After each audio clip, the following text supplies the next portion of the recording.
بسم اللہ الرحمن الرحیم۔ جب حضرت آدم اور حوا علیہ السلام دنیا میں آئے اور تناسل کا سلسلہ شروع ہوا تو ہر ایک حمل سے ان کے دو جڑواں بچے پیدا ہوئے، ایک لڑکا اور دوسری لڑکی۔ اس وقت جب آدم علیہ السلام کی اولاد میں بجز بہن بھائیوں کے کوئی اور نہ تھا اور بھائی بہن کا آپس میں نکاح نہیں ہو سکتا تھا،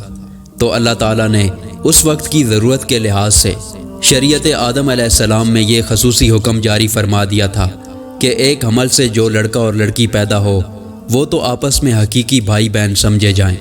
اور ان کے درمیان نکاح حرام قرار پائے، لیکن دوسرے حمل سے پیدا ہونے والے لڑکے کے لیے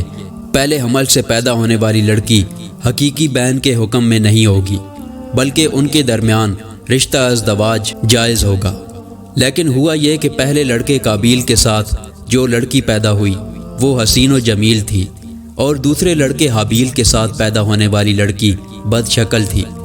جب نکاح کا وقت آیا تو حسب ضابطہ حابیل کے ساتھ پیدا ہونے والی یہ بد شکل لڑکی قابیل کے حصے میں آئی۔ اس پر قابیل ناراض ہو کر حابیل کا دشمن ہو گیا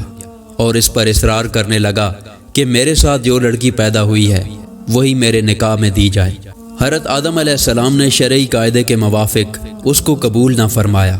اور حابیل اور قابیل کے درمیان رفع اختلاف کے لیے یہ صورت تجویز فرمائی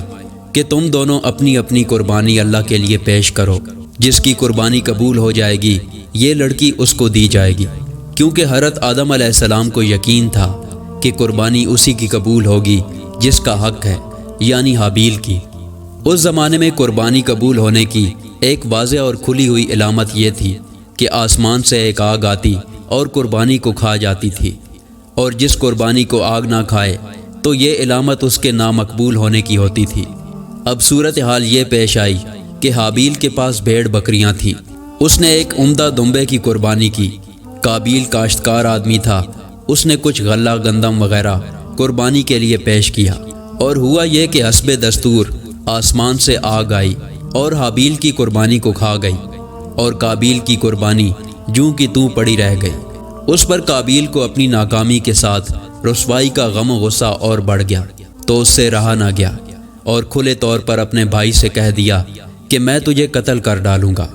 حابیل نے اس وقت بھی غصے کی بات کا جواب غصے کے ساتھ دینے کے بجائے ایک اصولی بات کہی کہ اگر تم تقوی اور پرہیزگاری اختیار کرتے تو تمہاری قربانی قبول ہوتی، تم نے ایسا نہیں کیا تو قربانی قبول نہ ہوئی، اس میں میرا کیا قصور ہے؟ بالآخر قابیل نے حابیل کو قتل کر دیا۔